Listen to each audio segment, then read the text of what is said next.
So she will be stopping me anytime that you have a question. So do not wait till the end to ask questions. Just go ahead and do it. Can you hear us? Yep. Okay. Yes?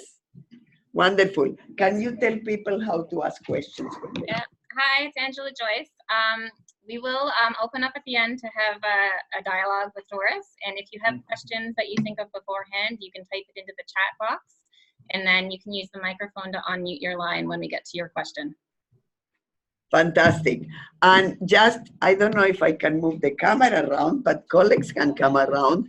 We have both members here at RNO, and this actually opens the idea for me now that in the Go Forward, we actually will put an open invitation to those that want to come in person because you are close by or whatever to do so. I just happened to have a meeting with chief nurse officers from the Ontario Public, what's the name of your group?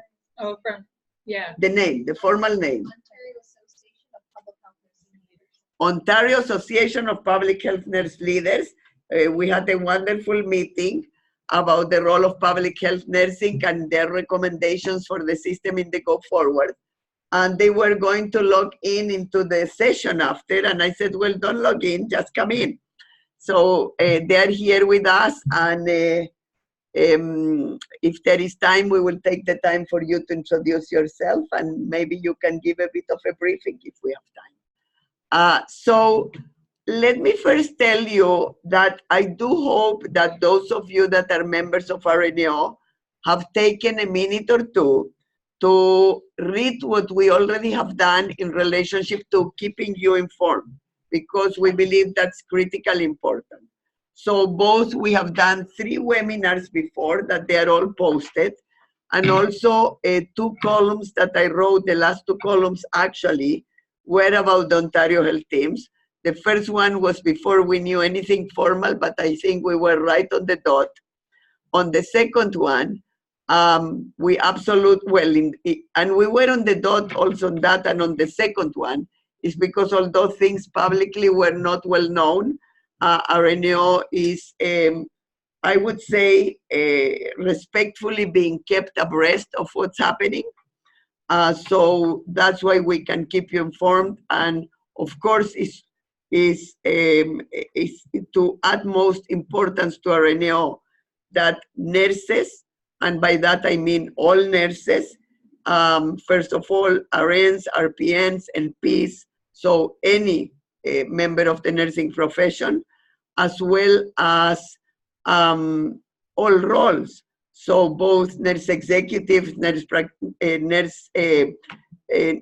in advanced practice, and staff nurses, that you be well informed, and ideally not only well informed, but well plugged into what's going on within your organization, and hopefully also influencing what's happening within your organization.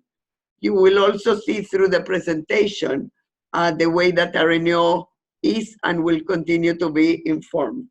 So let me, you know what the role of RNO is, so I'm not going to go through it, except of probably telling you that yes, we are very successful on influencing. We are informing members all the time, advocating for issues related to nurses and to the public. Connecting, today is the perfect example, but there are many other ways that we do that. And I do want to emphasize the protecting, because always health system transformation can have repercussions on the roles of people, on the, I don't want to call it jobs, because each one of you and each one of us does more, we do more than a job, but in the context of employment, I will use the word job. So we do want to protect you, and hence why being a member of RNO, which automatically gives you PLP, and I would suggest also taking LAP, which is only $60, very important in times of transitions. It's always important, but it's even more so in terms of transition. And we do hope that at least from time to time we inspire you. both on your day-to-day practice through BPGs and through your more meso and macro level of policy and advocacy that you do. So the Ontario Health Agency, if you can take that thing off, please, because it's the Ontario Health Agency, and this is based on the government website. What they're trying is to build on the same standard of excellence and global recognition developed by many existing agencies across the health system, improving clinical guidance and offer more effective support to providers. And you will see how RNO specifically is really a key player on that. Ensure healthcare dollars are used more efficiently by removing overlapping infrastructures and administration. Interestingly enough, if you look at our ECHO report, both ECHO 1.0 or ECHO 2.0, and that is ECCO ECHO, so Enhancing Community Care for Ontarians. In that report, in those reports, we spoke about removing overlapping infrastructures. At the time was between CCICs and LIN. So that's not foreign to us, and advancing digital first approach to healthcare, such as virtual care, etc., which of course doesn't replace when it's needed face-to-face, but is tremendously important at the time that the public is asking for that, and that many of us as patients, when we are patients, we say, my gosh, I wish I could just send an email to my primary care provider and get over with, because I don't think I need this, this, or this. All I need is that, right? So we do support these aims or these goals. So it's important that you know that. And we have acknowledged many of them even before this report was out. Some of them were acknowledged by previous reports in relationship to our work on ECHO. The goal is also to respond to the quadruple aim. Most people are familiar with the triple aim, which talks about improved patient outcomes, improved patient experience, and lower cost of care. The quadruple aim is equally important, and is the improved provider experience, which not always has been upheld.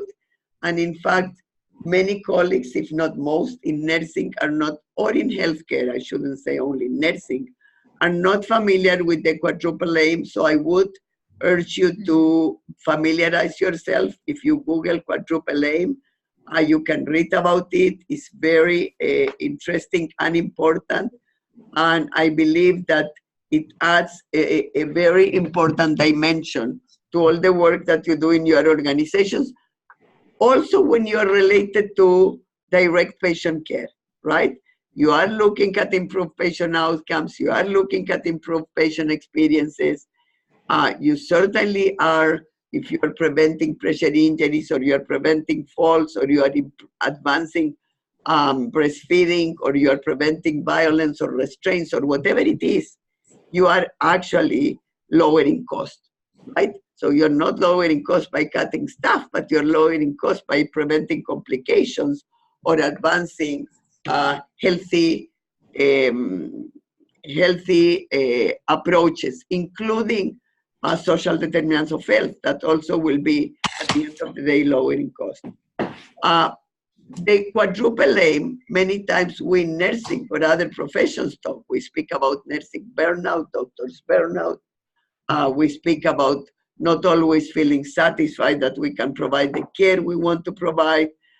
We speak about sometimes lack of respect between one profession and another. We speak about preference in one profession, dominance, etc., right? And that doesn't refer only to doctors and nurses, by the way. That can refer between nurses and unregulated care providers, right? The issue of respecting everybody for what they do. So that is really improving provider experience, and that's across the board. That's why you will see in the RFP for the Ontario Health Teams, you will not see provider-specific language, but they really speak about sectors. They don't speak about professions, because in all the professions will be involved in most of the sectors, depending what that sector needs, right? And then it's across sectors. So that's very important to understand that language. So the Ontario Health model, how will it look in the future and how it will move forward is what I want to share next. Some of you, and I would like for people to actually tell you in the chat box, if this is your first webinar, if you already attended 2 webinars relate with me and RNAO, or if you attended 3, or if this is the 4th, right? Or if you attended all 4, because it will give us good information if you can just plug a number and say first, or if you can say 2 or 1, 2, 3, or 4. Meanwhile, I will still review with you, given the large number of people attending. I will review with you. I do need to tell you that over 600 registered. So, we do want to give you a review. So the first layer will be what's called the Ontario Health Agency. And different people have, in my view, inappropriately called it different things. Some have called it the mega agency. Some have called it whatever it is. It's called the Ontario Health Agency, and I will really encourage every single person in this call, and nurses in particular, to call it what it is, Ontario Health Agency, because it is an issue of respect, right? And no one will expect that someone will call RNAO or whatever other name that they please to call. So we should respect the name that that agency was given. And in fact, it's a very good name because it is an agency that is bringing together 6 current agencies. So it's bringing together Cancer Care Ontario, it's bringing together HQO, it's bringing together eHealth, it's bringing together Gift of Life, it's bringing together HSSO, and is bringing together Health Force Ontario.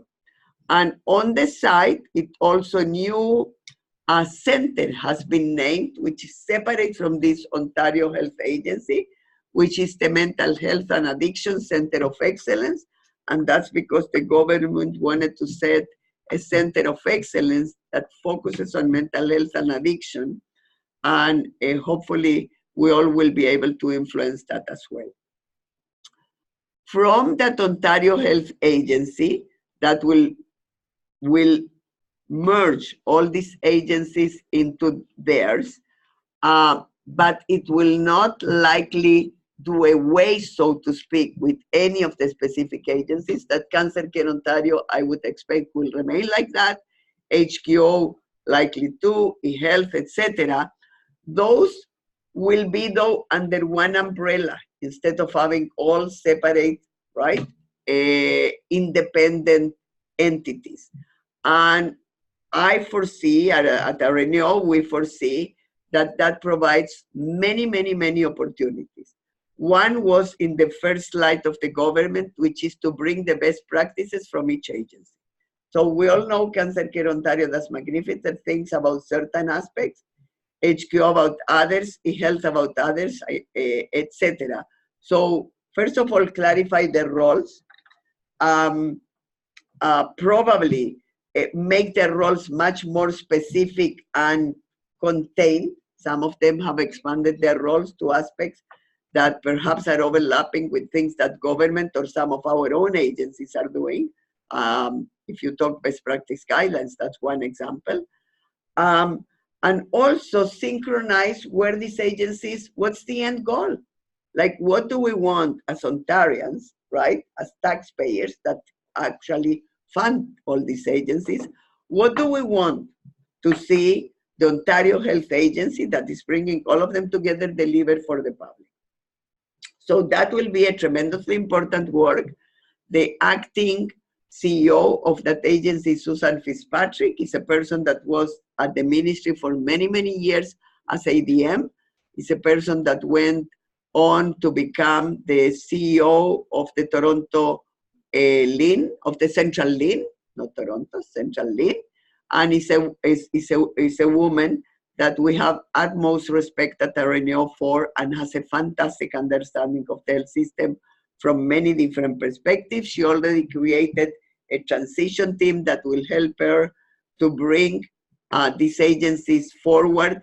These agencies ain't going to move before the fall because there is a need to do several legislative changes and also to give notice to the agencies. So you should expect some of that in the fall, and then likely October, November that merge to happen. And people keep asking when will the liens be dissolved? Likely at that time is when the liens probably will be resolved, because that's where you will create the regional offices. So 5 regional offices that will come from the Ontario Health Agency, and you can easily predict where they will be, right? Central will be one. In the north, it will be interesting if there is 1 or 2 because of the politics of the north, right? Politicians don't like to upset different groups. So, and the north is vast in terms of territory. So it's not only of the politics, it's the issue of territory. My hunch it will be 2. And then you will have 2 more and in the various regions and the province. Then that's the next layer. Then you will have the Ontario Health Teams, which will create local entities that will wrap around services around patients or around the public, right? So we will talk about that much more in detail. And we are deeply involved with them as we're involved in learning and informing all the other aspects. Then comes the piece of the transition between 35, correct, public health units today to what still looks, it will be 10 down the line somewhere, or 12, or who knows, but those will be linked likely to the regional offices, right? So even if you have 2 per each, you can see what will happen, or it will be difficult actually in the central link to have 2, you will have 1, because there is a big Toronto Public Health Unit that is nowhere to go, and it shouldn't. So, right, so it will be interesting to see what happens with the others. And within all of this, we need to look at the role of nurses. So we have nurses now working in all of these 6 agencies that I mentioned at the top, right? We have nurses working at CCO, HQO, eHealth, etc. So that capacity is important. We have nurses working in public health units. I don't need to tell you, many of them, one of the largest workforce. We need to make sure that that capacity is not being lost. And from an RNO perspective, we are looking at 2 types of capacity. The executive leadership capacity, which is critical, and the frontline capacity. Not to say that the in-between capacities are not important. Middle management is, of course, important. Advanced practice nurses is hugely important, whether that is nurse practitioners or CNSs. So we are looking at all those aspects. And in fact, we have sent to the government already several months ago what we think should happen with the nurses that are working, for example, on the liens. And we're more than happy to share that with you. So not only the nurses in the liens that are working, the 4,500 care coordinators, which the great majority are RNs, also the advanced practice nurses, both NPs and others that are working in the liens, whether it's in palliative care or whether it's in mental health and addictions. We did send to the government where we believe those positions should be moving, and we are saying, and so that's important for you to know, that the great majority of them ought to move directly to primary care. And I will tell you why. And you will see that on ECHO 3.0, which we are developing. Both in ECHO 1.0 and ECHO 2.0 and ECHO 3.0, we will continue to reinforce that unless primary care as a sector becomes absolutely robust, no health system transformation will work, because the research is absolutely conclusive on that. that there is no high-performing health system that does not have robust primary care. And primary care, actually, when you look at especially the utilization of nursing, I should say is improving, but is still absolutely inadequate, insufficient, and uncalled for. Primary care nurses by themselves in the research tell you that they feel that only 60% of their role is being utilized. 60% of their, especially RNs, 60% of their competencies and expertise. And that's self-reporting. And of course, it will be difficult for us to say that. So you can assume it's actually likely 50% or 40%. And it is a disservice to the public.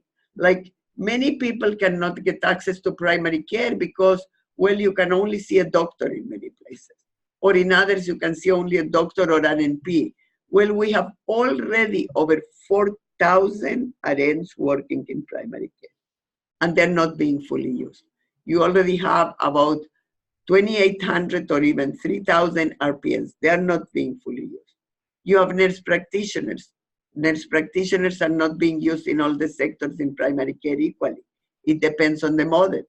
If it's a CHC, they're fully used. If it's an NPLC, they're fully used. Family health teams is improving, but we are not there. It's not fully used.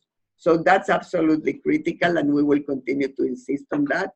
We will welcome your feedback, of course, along the way. And when ECHO 3.0 will be ready for more feedback from members, we will be happy to also uphold and listen at the very least, and then likely integrate, if not all, some of the feedback. Let's move. You stop me there, that question. There's one question. Please go for it. How does private care work into all of this? I would ask if you don't mind to expand more. What do you mean by private care? Meanwhile, that you expand on your question, let me tell you Areneo's position on private care. So I don't know if by private care you mean hospitals, because all the hospitals are private, but they're private, not for profit. So no issues there.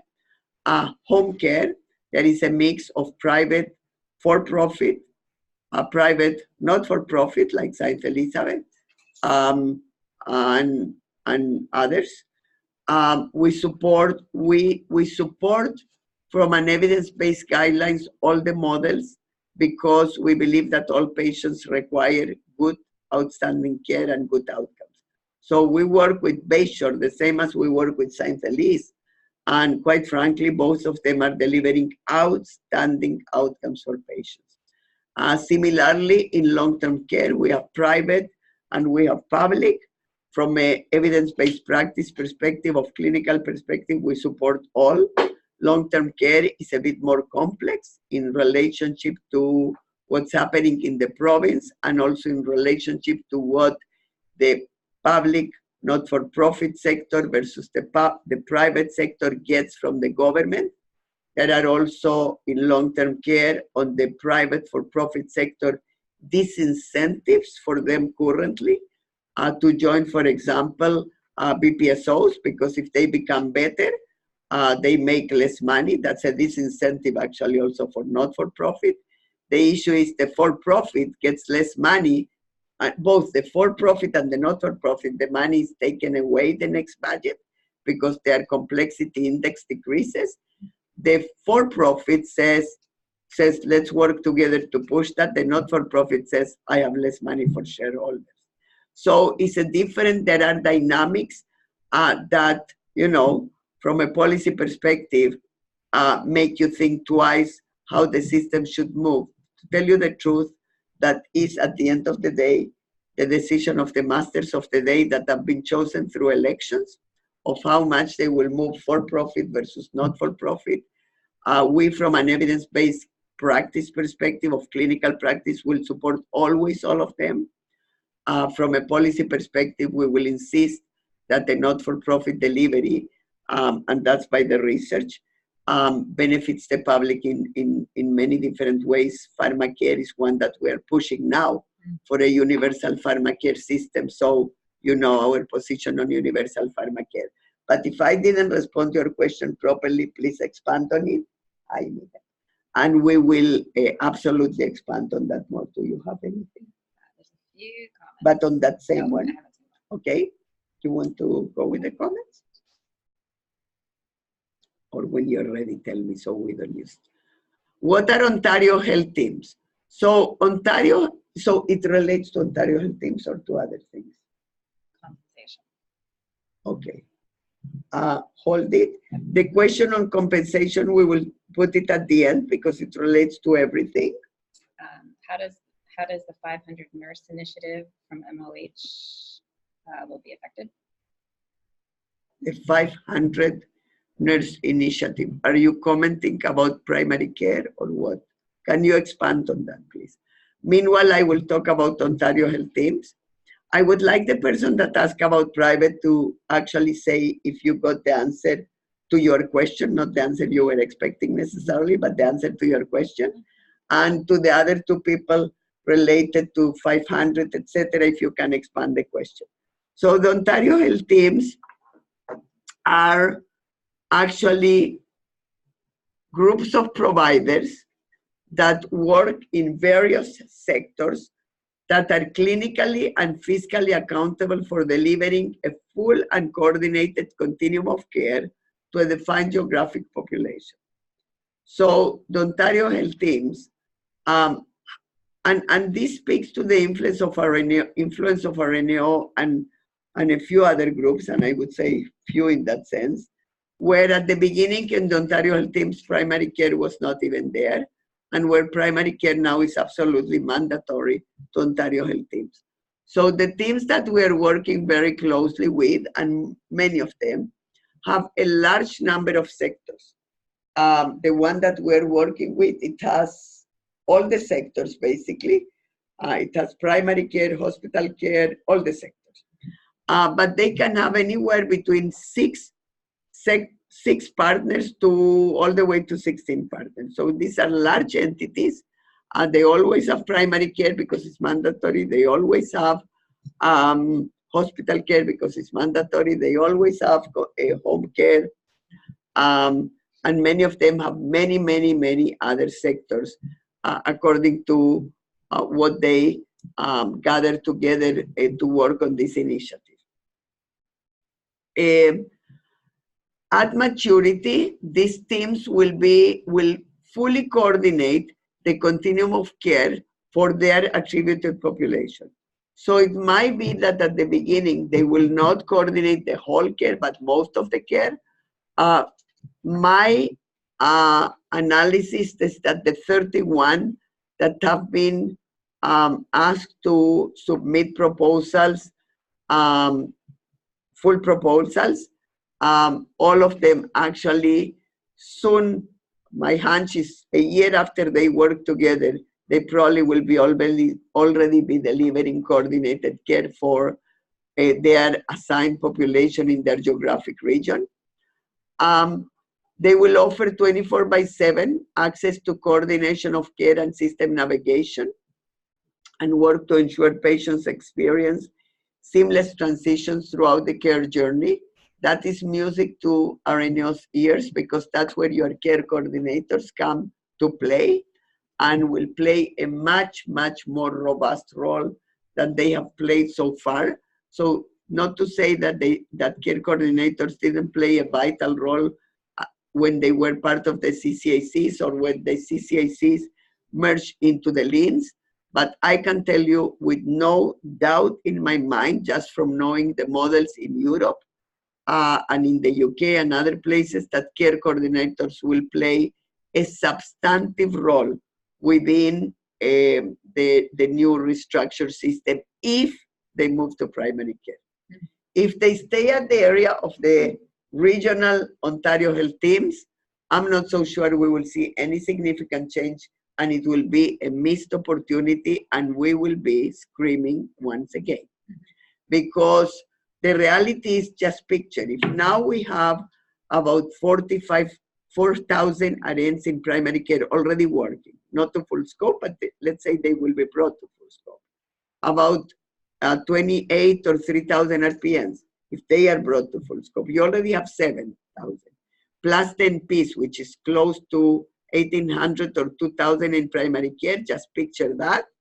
If you put to that the layer of care coordination of the 4,500 RNs that are now in the LINs moving to primary care, people can say, yes, I will have timely access, finally, right? Yes, I will go to primary care with my child in the morning or in the evening, right? Because 24/7, maybe the 24/7 will be till 10 p.m. all the primary care sites. I vote for that. And in some small communities, maybe it will be the local hospital at night, right? For all kinds of reasons, security of staff, the care, etc. But maybe it will be that the 2 or 3 primary care entities that will provide the primary care, they will take turns to stay open during night in larger centers. Whatever it will be the model. And by the way, those are models that Susan Fitzpatrick, who is now the acting CEO for the Ontario Health Agency, is very familiar, because years and years ago, and you should Google for this, the McMaster Forum led a session on quality improvement in primary care that became, 10 minutes after the session was open, became access to primary care, where at the end of that full day meeting, the decision was to start at the government level a task force related to access, quality.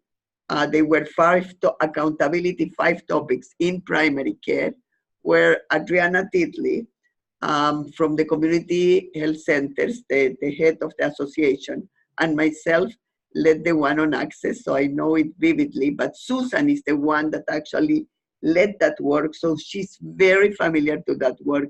It will be in relationship to primary care and the potential of primary care to move forward. So you can get a glance of probably where also her head is at in terms of primary care. And in fact, the central lean is the one that moved with the issue of care coordination much more than any other lean, and it's because Susan is deeply aware of the potential of primary care. Then the third goal in this vision at maturity of Ontario Health Teams is that we will be able to measure, report, and improve performance across standardized frameworks linked to the Quadruple Aim. So, right, the 4 pieces that we said about patient and population health outcomes, watch it, public health colleagues, right? You should use this. The better patient, family, and caregiver experience, right? And the better provider experience and better value. So you have them there again. Operate within a single clear accountability framework. So that gives you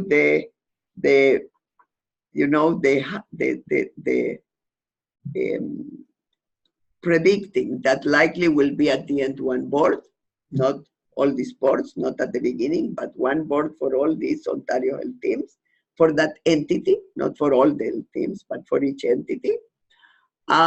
We will be pushing both within ECHO 3.0 and in any opportunity, the many that we have with government officials and others, that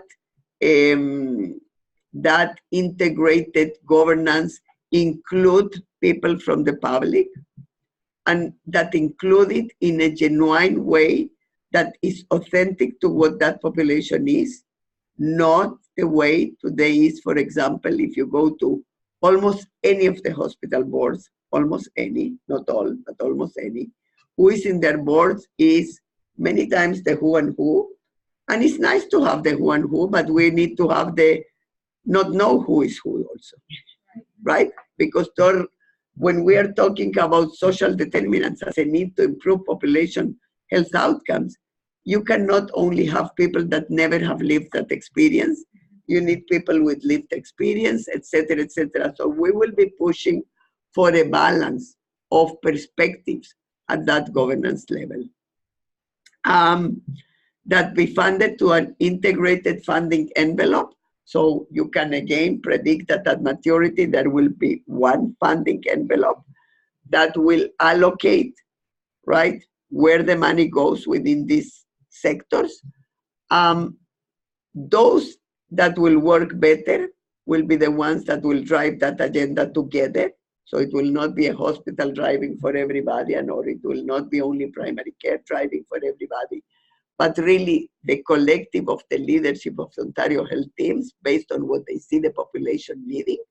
Because maybe what we need is just more supports at home so people can remain at home.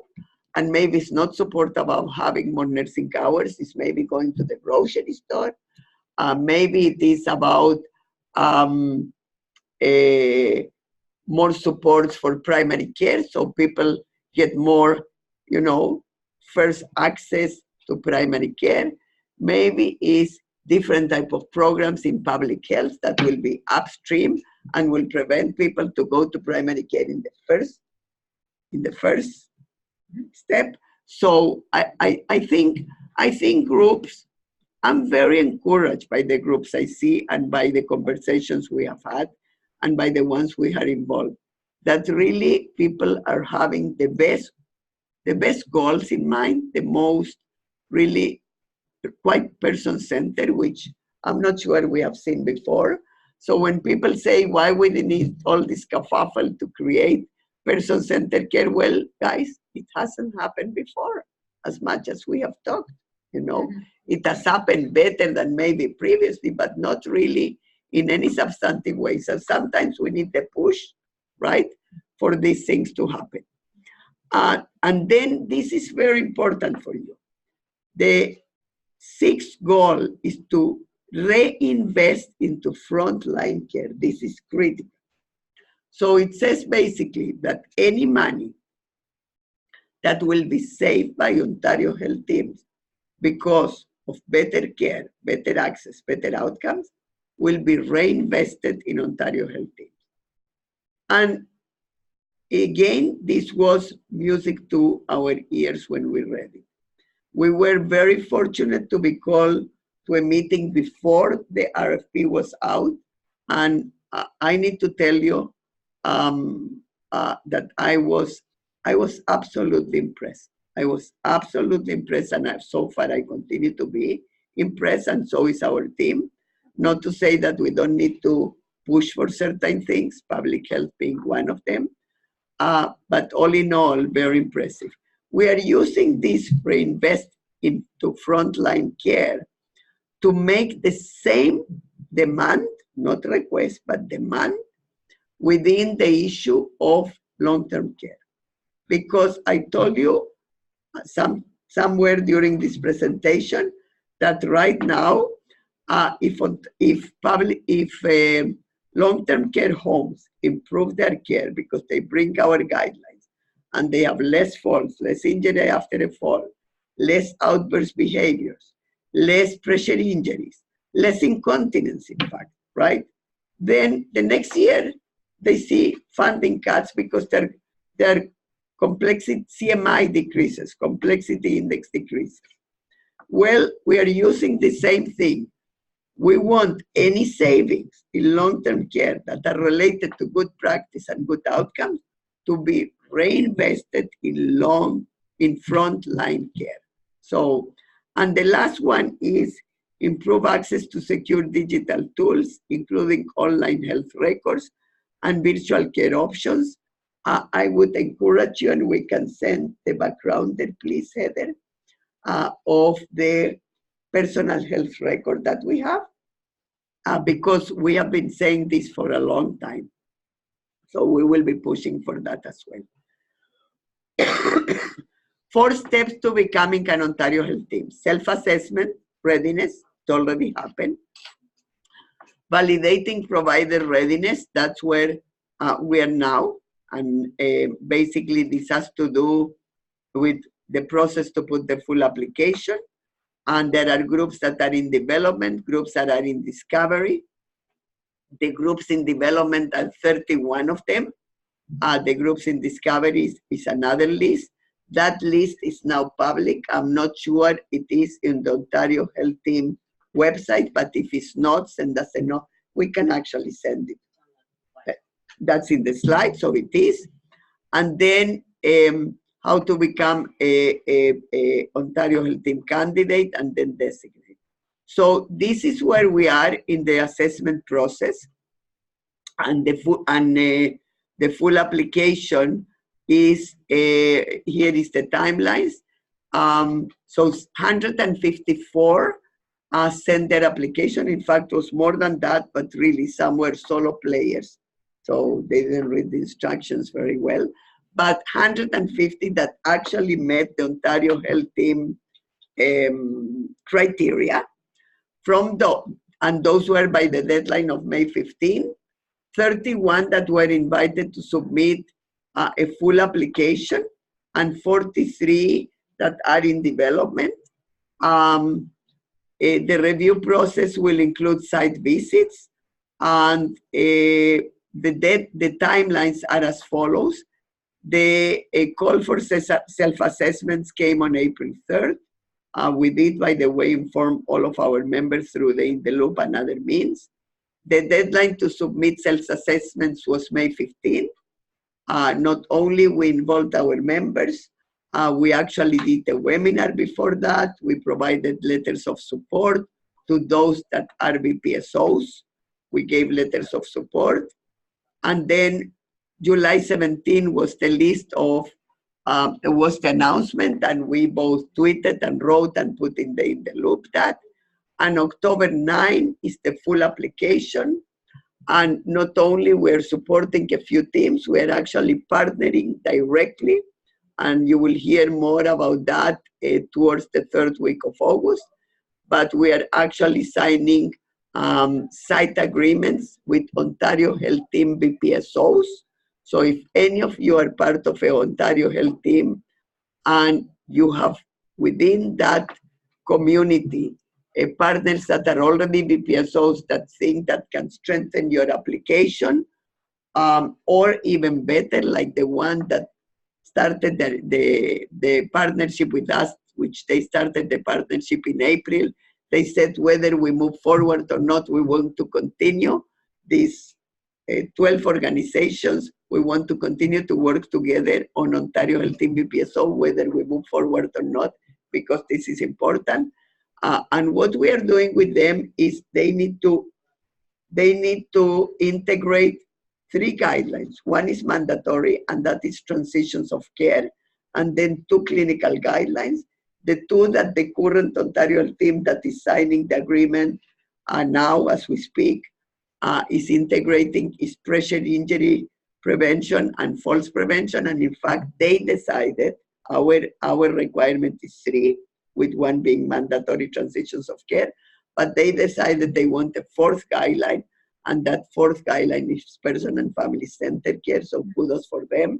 So they will apply on each single one of these sectors in all of their organizations in a period of 4 years, those guidelines. The first year will be half a year for setting the infrastructure, and the second half will be for us to train champions that will be trained together across all sectors. So picture the excitement of that, right? And the current BPSOs will serve as mentors because they already have many years under their belt. Some of them are founding BPSOs. So they started in 2013, some of them, so lots of years under their belt. And then they will report to Inquire, to the data system, each sector specifically, but you will start to see that regardless of the sector, they will see improvements across all sectors, which will result in improvements on the indicators they will be reporting as an Ontario Health Team also. So it's super exciting, and not only for them, but for RNAO, because it really brings a very much broader system perspective to the work of Inquire specifically, and to the work of BPGs and BPSOs. Although in BPSOs, we have been working with LINs, with specific LINs province-wide, so it's work that we know, and in some countries we're working with entire governments. including in Chile and in Australia and with Spain. So announcement of Ontario Health Teams will happen likely towards the end of October or even before. And then in December is the deadline for the second round of Ontario Health Teams assessments. So if you are not in the first bucket of the early adopters that are ready, the 31 that are ready, and you are in the second, I again would encourage that you as nurses get involved in it, know what's happening in your places, and also that you push the capacity of nursing to lead with others, not for others, but with others, to lead the evidence uptake and the quadruple aim of staff engagement through the well-known implementation science and social movement action approach that RNO has been using for years and years with BPSOs. On that note, let me mention another resource that will be very important for all of you and that you are the first ones to know publicly, but government is aware, and is that we are developing the third edition of RNO implementation toolkit. This is the toolkit that we have been using with BPSOs. In that toolkit, for those of you that are BPSOs, you know that we have the knowledge to action framework. We are bringing two frameworks together, the knowledge to action framework and the social movement action framework. And we're bringing not only what are the stages in those, but actually tools to utilize to do the engagement that the knowledge to action says and the social movement says. And we will, of course, make it available publicly to everybody. This is work we are doing jointly with CPSI, and CPSI is funding it, a Canadian Patient Safety Institute. They will use it in all their programs. We will use it in all of our BPSOs. The Ontario Health Teams that are working directly with us on the BPSO OHT will be actually trialing that. So there they will be both acknowledged and will provide exciting feedback for us. And then it will be available for everybody else by the fall of 2020. But before that, our Ontario Health Teams BPSOs will trial it. Support tools for OHTs. There will be tools and templates. I don't know if the one, I think it was going to be called One World, but I'm not sure if that's the final name of a government website with tools and templates. In that website, you will see a key initiatives involved, one that RNO is very deeply involved with, and we are part of their structure. And I'm not sure this is posted, so it's not for me to announce. But someone can Google and tell me what's posted in the website, and then I can talk more about that or at the next webinar. And you will also see tools and templates that are not necessarily in the Ontario Health Team One World website, which is pieces that RNO is working on already. So we are working on one page and on what does it mean evidence uptake and how to do it. What does it mean BPGs and how to use them, and a variety of tools and that will support all the Ontario Health Teams. Of course, we will be working in particular with those that are already signing agreements with us, but those other tools will be available for everybody. Data and analytics will be also available for the Ontario Health Teams, both in terms of population health as well as in terms of their results. I'm certain of that. Digital health support will be available to them. Support to enhance and share best practices. You can see that that's already some of that is happening. Change management support. Again, for those that are Ontario Health Teams, the piece on how RNO does change management through the social movement action. I don't know of any better initiative for that. So it's not all top-down, although top-down some is needed. We need also bottom-up engagement if we are real about the quadruple aim. And nobody else knows it really as deeply as RNO with 20 years under the belt with the BPG program and with 15 under the belt, actually 16, with the VPSOs. So that will be in the toolkit and also will help, but also we will providing change management support by request to groups that call us. Incentives, well, what better incentive than any saving gets, reinvested into staff, legislative, regulatory, and policy enablers, and that's what's happening in the fall. RNO support to OHTs are already mentioned, but let me reinforce. Letters of support, we do provide. You can continue to ask.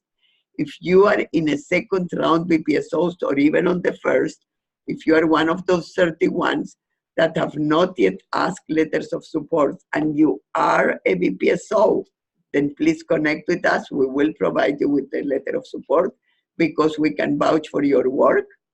BPSO engagement with OHTs to integrate.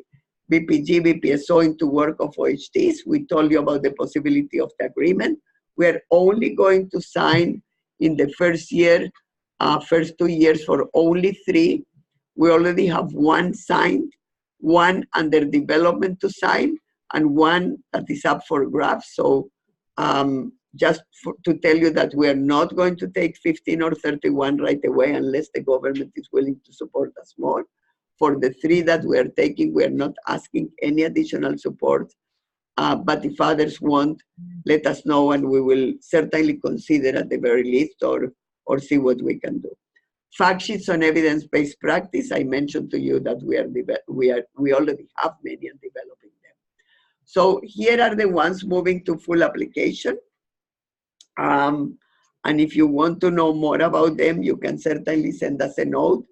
Our preference is that you get deeply involved in your community to at least someone that knows who is running the show there. And if you are not part of the show, become one, because your voice is tremendously important and we cannot afford any single nurse, RN, RP, NNP, to be on the sidelines, whether you are in an executive position or in a front line or in between. That can lead you to with whom we are signing the agreement if you recognize the faces and can match it with the list. Well, we already said the name even, so here you go. You don't need to match anything. Are there any other questions?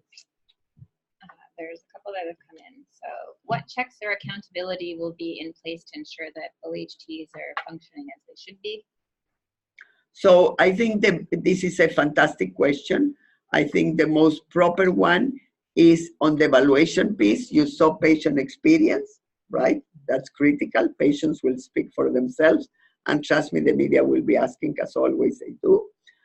You can see the indicators of outcomes, if their outcomes are improving or the opposite. You can see the quadruple aim of staff engagement and staff satisfaction. So I do think that there will be checks and balances.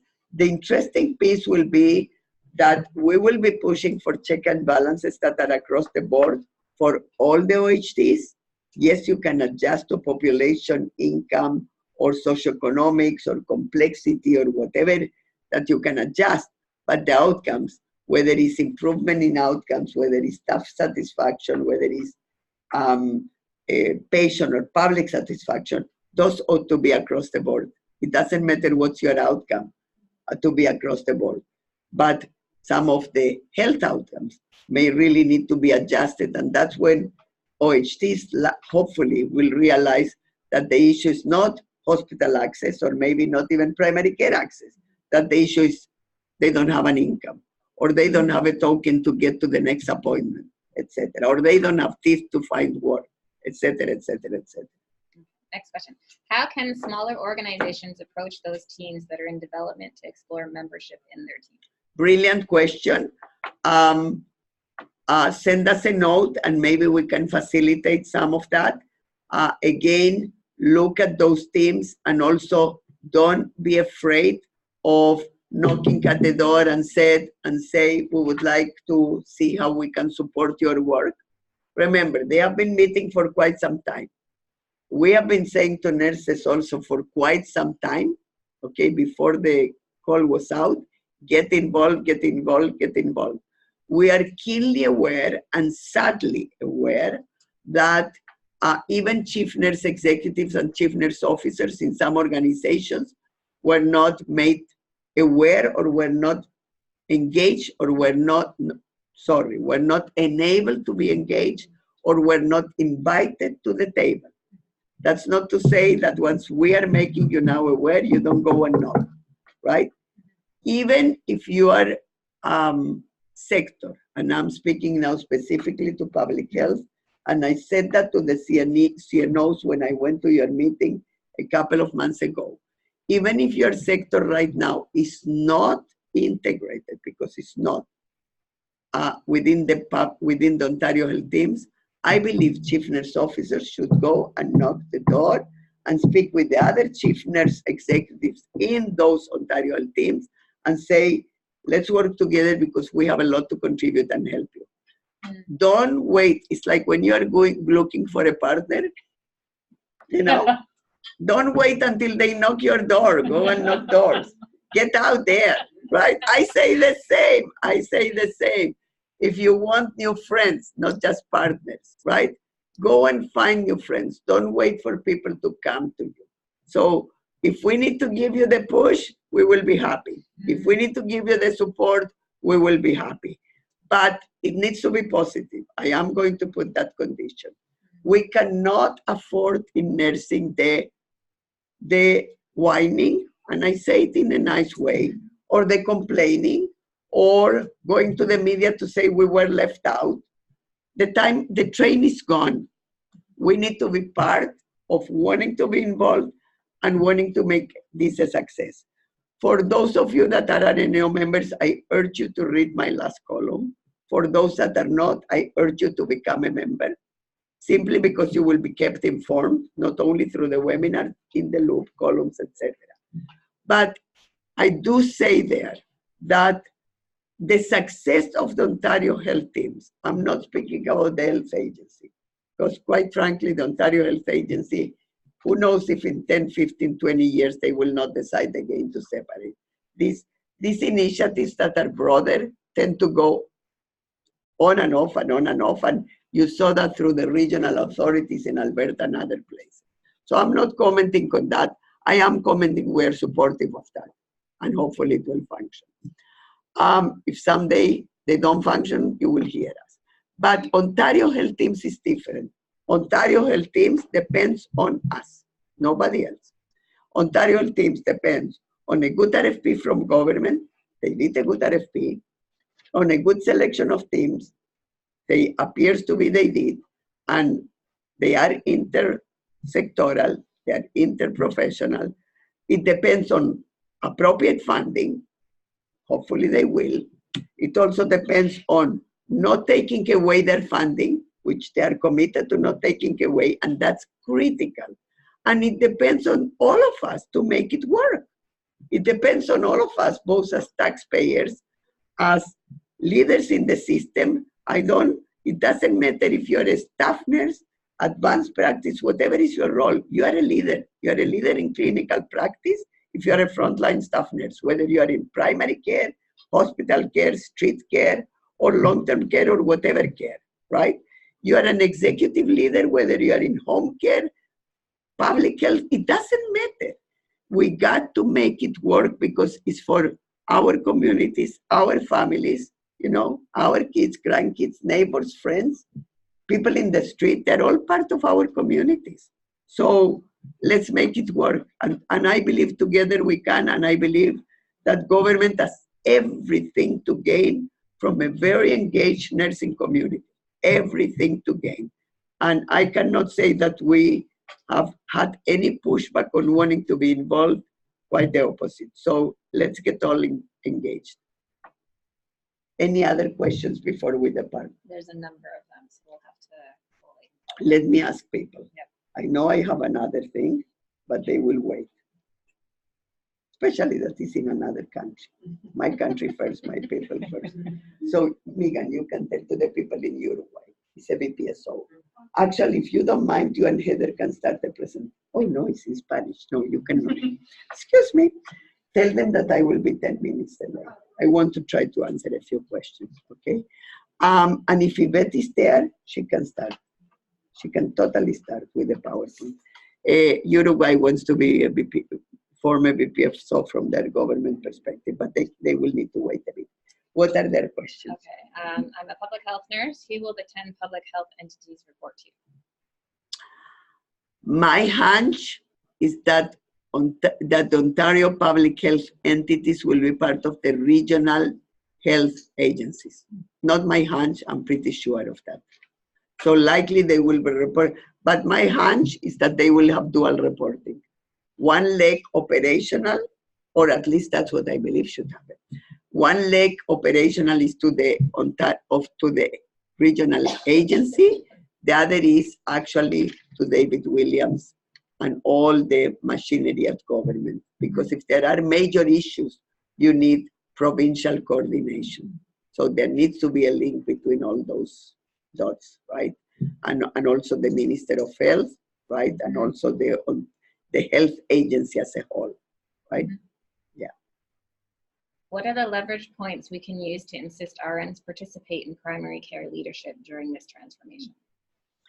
Absolutely. I bet you that's Sheena Howard. Yes. Do I know my Yes, people? Good for you, Sheena. Bravo. So I believe, so let me say this. It cannot work if primary care nurses are not. It cannot. So I believe that your points of insistence and ours need to be utilization to full scope. And watch it.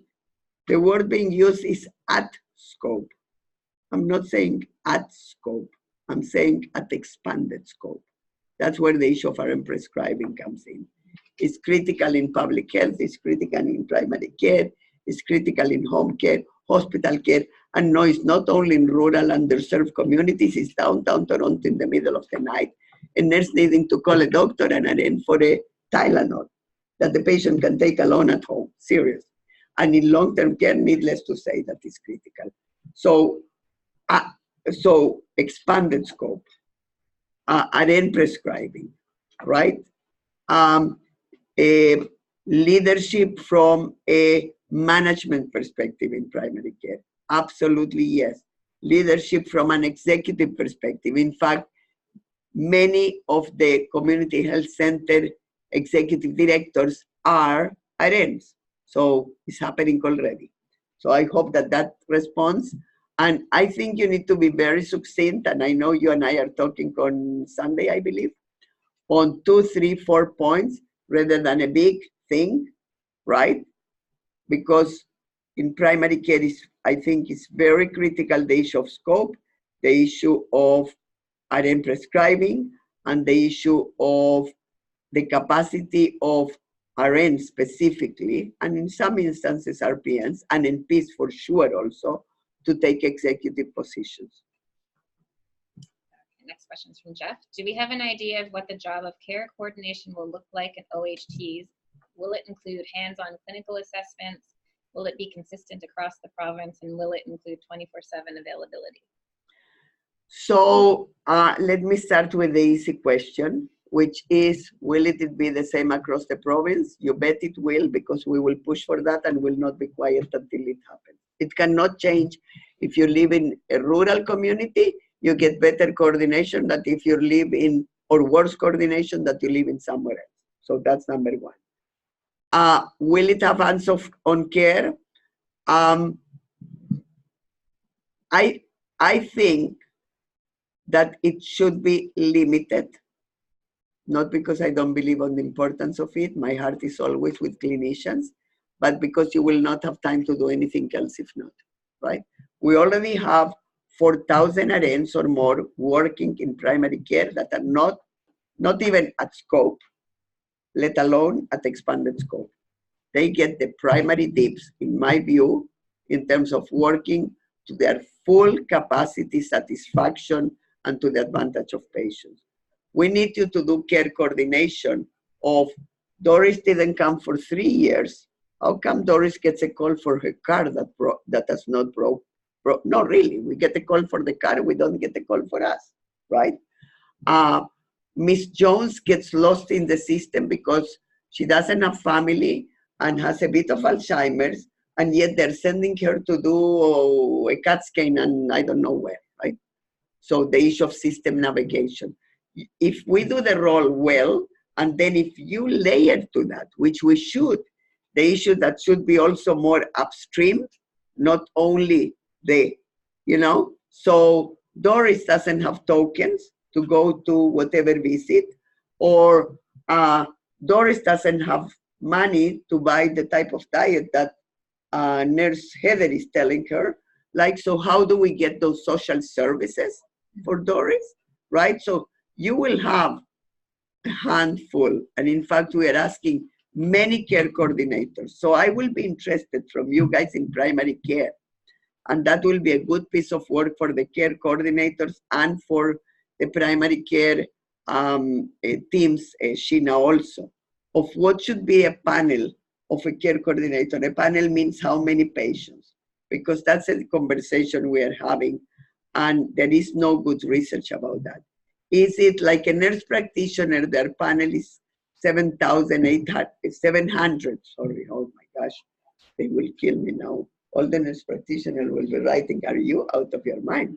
Or do you really have something? In any case, right? NPs are 800 to 12. I know, that's what I'm saying. I said 8,000. So, right, and physicians are anywhere between 1,500 and whatever else that they say. I think care coordinators need to be probably more than that, because they're not seeing the patient directly, right? They're not, they're overseeing, facilitating in a sense that care coordination for the team that is actually seeing the patients, the doctors, the NPs, the RNs, the nutritionists, the whatever else, right? So it will be interesting to see, are we talking about 3,000? Are we talking, I don't know. It will be good to hear from you guys. And the third question was 24/7. Well, if you have many care coordinators in a family, in a Ontario health team, I was going to call them family health teams, but it's Ontario health team, right? Some that are, most of them in primary care, but let's say many of them, because it's a large population, right? Why wouldn't that person take on call the same as the NPs being asked to take on call in primary care, the same as people are being asked to take on call in hospital care? My question is back to you, why wouldn't it be the case, right? To be part of that care coordination. And remember, I doubt that there will be a lot of care coordination and system navigation at night. So that needs to be tested, right? You don't want to have people on call and both the burden of it as well as the funding of it, if you really don't need to use them at night. So it needs to be work, and those are important questions that will inform our conversations with government. So thank you, because it's something I absolutely had not thought about, the issue of on-call for care coordinators. So I appreciate the question very much.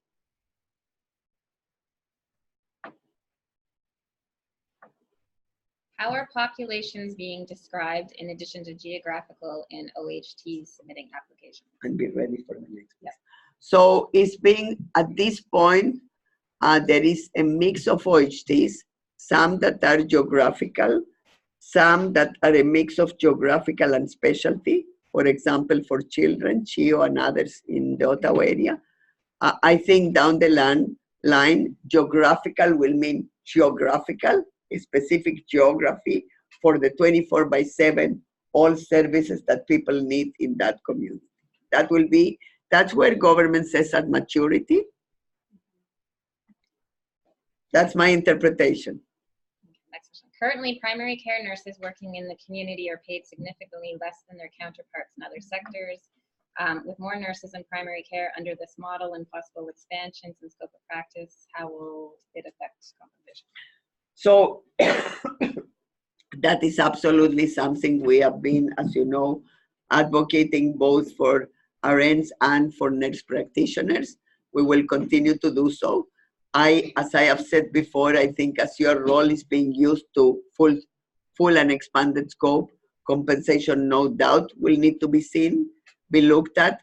I think the Ontario health teams will deal with that a lot better than what the health system has done, quite frankly, because maybe we need even more nurses in primary care, maybe more RNs at expanded scope, maybe more RPNs at their full scope, maybe, not maybe, for sure also more NPs. And then, well, how do you pay that, right? So that really the value for money is there. And when we say reinvest in health providers with every saving, well, maybe one way of reinvesting in health providers is not only more health providers, but actually better pay. So I'm sure that's Sheena again. Thank you for the question. It's an important one. And one of the answers can be, you know, but not for the meeting you're going next week, because that's not the place. For other meetings, the issue of reinvestment should be going for those that are poorly compensated at this point, not only more health professionals. Okay, a couple came in similar. How will rehab clients be serviced if their level of care is not available within their geographic areas? And there's a couple other questions about moving from one OHT region to another for our patients. And with that, we will finish. Yeah. And then if you have others, we can respond online. So rehab, interestingly enough, I am aware because we are working with one of them already as an OHT. And no, they don't include everybody, every sector, but they're absolutely very important. I think that those at the end will be need to look as either integrated, much like public health, to several health teams, right? You don't have a public health unit per Ontario health team, will be impossible, right? Right now, already 31, the next round is 40. We will have who knows how many hundreds of Ontario health teams, which is good because at the beginning, people were talking very few. That's not good because you don't know your clients, right? So it's very good, many Ontario health teams.